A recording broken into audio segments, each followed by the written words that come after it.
Hey everybody, welcome into Northern Life on this Monday. Thank you for being here and starting your week with us. Not only is it a new week, new month too. It's April. New month, how about that? New us. How about that? Is that true? New month, new me. Yeah, we could make it happen. We should have ran like the Jason show during this time slot or something. That April Fools, we got canceled, although it might be a reality. No, just kidding. No, we're here to stay for a while anyway. But yeah, April Fool's Day today. We got a lot going on today's show. And coming up on today's show, Ryan and I traveled to downtown Duluth to hang out with the lovely folks at Svalja Yoga. We took an easy flow class right up our alley, taking a little breather and learning to ground ourselves in their beautiful space. Still feel loose from them. That was a couple weeks ago. Back feels great, hamstrings feel great, wonderful time. And yes. After that, Jeannie Moose is back showing us an unbelievable and extremely unusual police chase that was seen down in Atlanta, Georgia, involving a kind of a different vehicle other than a car. Okay. I'm sure she'll have a great take on it. She'll have a great take on it. But first, she does. She usually does. But first, we are wishing you all a very happy April Fool's Day. I don't think we have any jokes planned unless you guys plan on messing with me. I hope not. Well, if I surrender, hands up, nothing from me.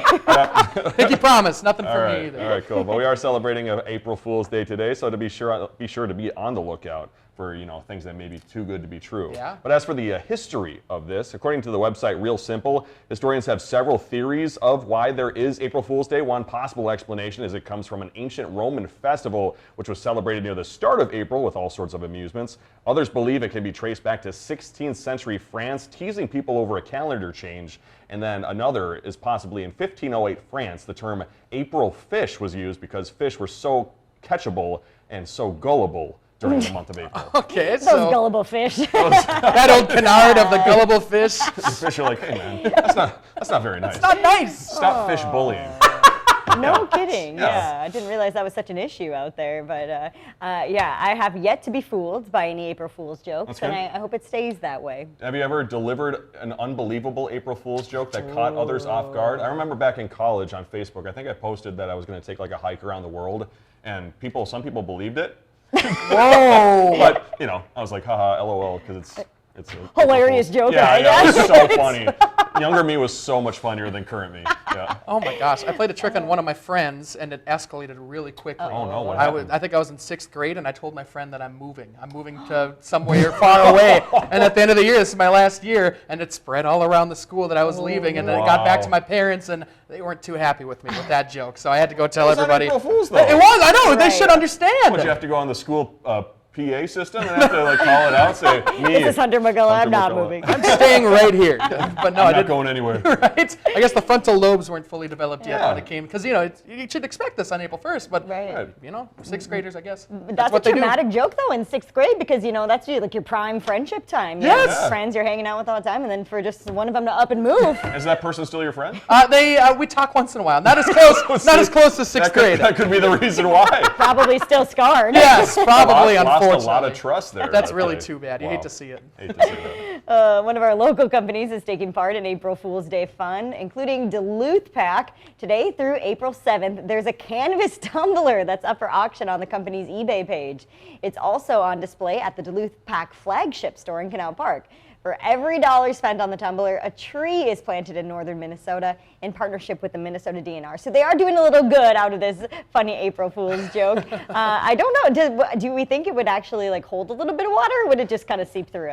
I think canvas traditionally is waterproof, so I think that it actually would. It's canvas, right? Is that what you said? Yeah. So I think it would hold. I think it would hold the liquid. It might be convenient. You never know when you're needing to fold up your water bottle on those camping trips. Oh, I didn't think about that. Yeah. It could do some work, but it's cool. Yeah, it's cool that they're doing it they're putting it up on eBay for auction, and then the money's going to go to a good cause. Duluth Pack always has creative, funny products that they put out for April Fools, and the others are escaping me at this very moment. Okay. But the canvas one, that was good. They're taking advantage of all the Stanley craze, Yeah, I think, smart. and very funny.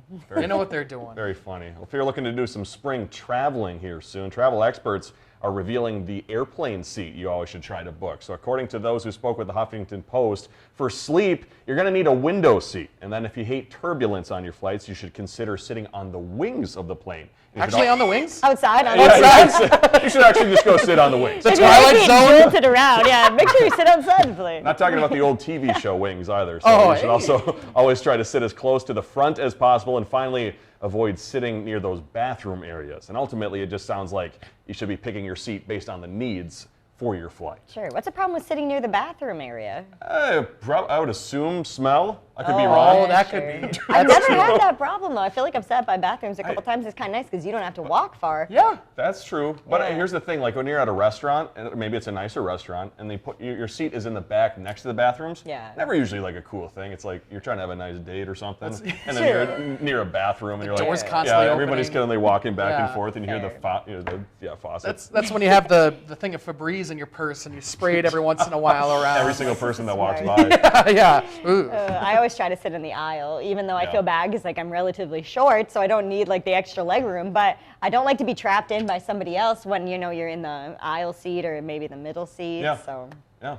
I just take the car. I hate Not a big airplanes. flyer. Nope. true. And you're driving coming up soon too. And actually, at the end of this week, I'm going to have Cool. Thursday and Friday off coming up, or some time off. I don't know when it is, but it's going to be going down to Memphis. Going actually driving down there. We'll see the eclipse, and it's going to be really cool down there. So yeah, no airplanes for hunting. Well, according to a new study, it sounds like songwriters are becoming more unoriginal. Researchers associated with Scientific Reports compared English language rap, pop, country music, rock, and R&B songs from the 1980s to 2020, and they found recently released songs are more repetitive and emotional, and song lyrics have gotten simpler and angrier. I think I can relate to that. Do you think that's true?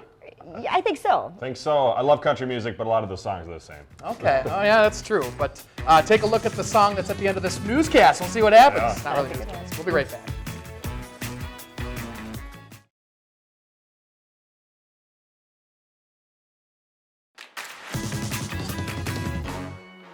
Welcome back, folks. In downtown Duluth, a yoga studio is providing others a little more well-being for their whole being. Yeah, the other day, Hunter and I took a class at Svalja Yoga, getting to gain a little more wisdom as we work to connect our body and mind in the present moment. This moment of our practice is to transition from the rest of our lives, whatever it is we're coming from, whatever happens after this, and enter this sacred space of our yoga practice. I can't promise I'm not just going to nap through this whole thing. This is very relaxing, I can already tell. Yoga means to unite. It's uniting mind, body, and spirit. In a trauma-conscious space, we really respect each individual as an expert on themselves. We consider ourselves to be guides and not like instructors, guiding people back to their own body's wisdom and listening to that. You might begin to sense and feel, scanning your body from the crown of your head to the soles of your feet, and just notice how you're feeling in your physical body today. You might become aware of how you are feeling emotionally. Maybe you've walked through some challenging things today that are just sticking to you, sitting with you. And this could be an opportunity to just open up space in your being for whatever is present today. What I think is beautiful about trauma-conscious yoga is that it is really invitational. It's not this competitive, performative, environment. It's really about like what's working for you and what feels best in your body and what benefits you're hoping to achieve today. Wherever you feel, and notice that you have built up these layers of armor in our bodies to protect ourselves and get through the day.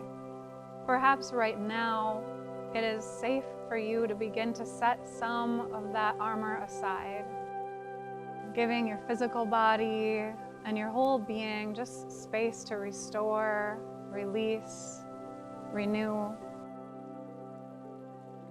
When you have gone through trauma, a lot of times it's a disempowerment, right? Like it's a loss of control. And so this helps people give them access back to themselves and their body's wisdom. Studies have shown that somatic practices can help us release and process and discharge trauma that's stored in our bodies.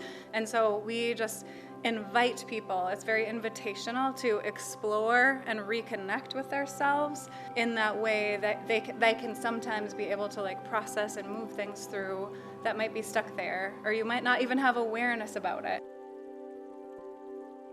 An invitation to turn inward even more deeply and connect with ourselves. You might bring 1 or 2 hands to your heart, maybe a hand to your belly heart, or hug yourself, or any way that you want to make contact with your beautiful body. Is really unique to each individual. Something you need today might be different than what you need today. Hopefully, we all leave feeling a little more settled in our nervous systems. And I think what's powerful in a space like this is that we have this experience of co-regulation.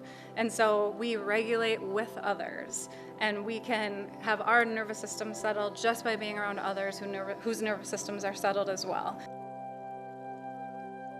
May I greet myself with gentleness. May I soften when life invites me to harden. May I listen to my intuition with wisdom and trust it with ease. And may I appreciate my whole body and my whole self more in this moment, just as I am. So always, always coming back to trusting your body, your intuition, and your wisdom. I mean, a relaxing time to say the least. Looked like it. Hunter was using the blocks as a little pillow. Yes, that felt really good. Because I think that was your first yoga class. Yeah. What did you think about it? You know, I've always seen like the hype of yoga and everything, and I'm like, I don't think I'd ever want to do that. But now that I've actually done it, my brain felt way more awake afterwards. Nice. Like I felt like I should have done it in the early part of the day so that I was ready for my job at work. And then I just felt like I was ready to go after that. It felt really good for the entire body and the brain. I wasn't expecting the brain to feel so good afterwards. Yeah, it seemed very calming, and I like that sense of feeling when you can just go there and you don't have to think about anything and just leave stuff at the door when you walk into the yoga studio. You're also more aware of like how your body's feeling during the day, like especially after we did this after the work day, and my hips were like from sitting for so long. You go, okay, yeah, like I can't even move my hips. Yeah, that's not ideal. And I've had back problems before. I had like a herniated disc a couple of years ago, and so my friend Kate, who's also a yoga teacher and she teaches sometimes at Svalja, she said you should try yoga. I'm like, oh, you know, I did the same thing. I'm like, I don't know if I should do yoga.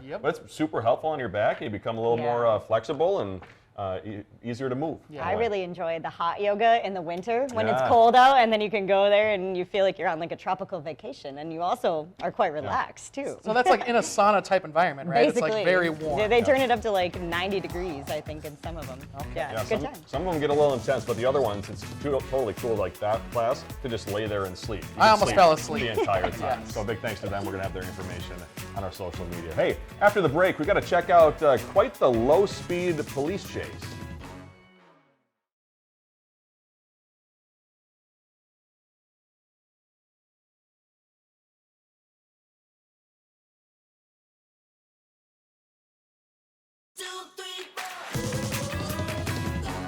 Welcome back. A police chase in Georgia came to an end with what appeared to be a clash between a few front-end loaders. You don't hear that every day. A stolen piece of equipment had officers scrambling to figure out how to stop it. We get the full story from Jeannie Moose.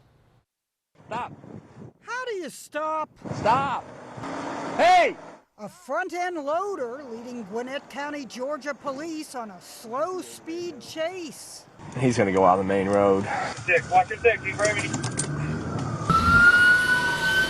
Police say the suspect had been fired from a waste management business 6 months ago, but returned and took off in the front-end loader, making U-turns. Police in their much lighter vehicles were unable to stop it until they got a front-end loader of their own. An officer went back to the waste management company and picked one out. How fast is it? They can get up to probably about 30. Okay, grab that. The employee got behind the wheel. Police escorted him to catch up with the tractor being chased. So it was sort of like a battle of front-end loaders. Two 75,000-pound machines, one trying to stop the other one. 5 miles from where they started. This is unbelievable. The second front loader blocked the first. Officers yelled instructions. Flip it! Flip it! If you can flip it, flip it! It was like a cross between Transformers and Aliens and Robot Wars. Once flipped, police were able to arrest 38-year-old Eddie Sanchez, jailed for alleged theft, fleeing, and reckless driving, among other charges. CNN was unable to reach his attorney. The end of the front-end loader chase that had even cops saying, "Get a load of this." In his defense, it looks like a lot of fun to drive. I'm just saying, it looks like a lot of fun to drive those things. We're going to have the police knocking on our doors soon. Kids, go get your CDL if you want to drive that. But yeah, it looks like it's a lot of fun to drive one of them. I don't know. It looks like pretty cool. Have you ever driven anything like that before? No, I have not. Actually, it's skid steer, and it's kind of similar probably to that, but not nearly as big. I've driven a four-wheeler one time, and I feel like that was enough for me. Yeah. I was like, oh, that's a lot of power. So the Yes. fact that you have a 75,000-pound thing. That man had a lot of gall. He did. I will say. Yep. Also, kids out there, don't listen to Hunter McCullough's advice. Nothing I say. All right, don't do Never. it. Don't do what he says. No, exactly. Well, before we head to break here, you just have to see this adorable video of a comfort dog with the Las Vegas Police Department. He was celebrating his birthday. Super cute. Yeah, the dog named Jimmy was turning 2 years old, so the department decided to throw him a big party, complete with hats, there was balloons, and even a cake. Oh, he's like a doodle of sorts. Oh, yeah. Super cute.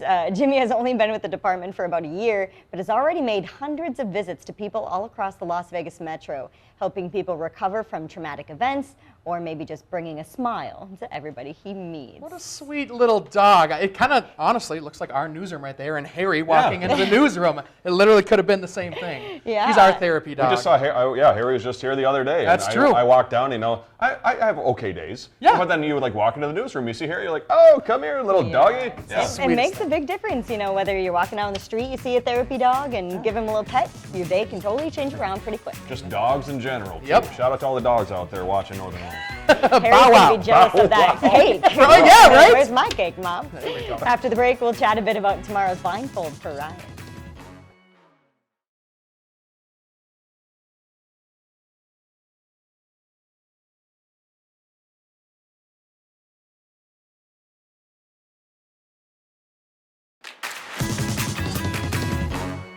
Coming up tomorrow here on Northern Life, Hunter blindfolded me and brought me to Swift's Leadership Martial Arts in Duluth's Denfeld neighborhood. I got to hit the floor, learning a few moves to better protect myself and also discover more about traditional martial arts skills. So it was a wonderfully informative time too. And we got to kick. We got to punch. Yeah. We got to learn self-defense, like I said. It was a really good time. Even Hunter got in on the action. Totally. Nice. It was a blast. It kind of gets some of the anger out, and it's kind of just like yoga, but in a totally different way. Yeah, a different medium. That's a strong kick, Hunter. Thank you very much. Relieve some stress, so we're excited to show that tomorrow. But before we go today, let's celebrate those who are leading the way in their respective communities. Out in Saginaw, Michigan, 90-year-old mail carrier and Navy veteran Warren Wedding is still on the job. So Warren started in 1958 and jokes that it's probably the easiest job that he's ever had. He adds that it's fun to get out and meet and interact with good people. Oh my gosh, how old did you say he was? 90. That's incredible. Way to go, Warren. Working since 1958. Get it, man. Shout out to you. I hope to still be, kicking it at 90. So. Yeah. Moving, let alone delivering mail, No kidding. That's Yeah. an active job. That is. Good for him. Well, thank you so much for joining us today. We'll see you back here tomorrow. Have a great rest of your Monday. Find some time to throw a line or just head outside to unwind. That's the life in the great North Woods.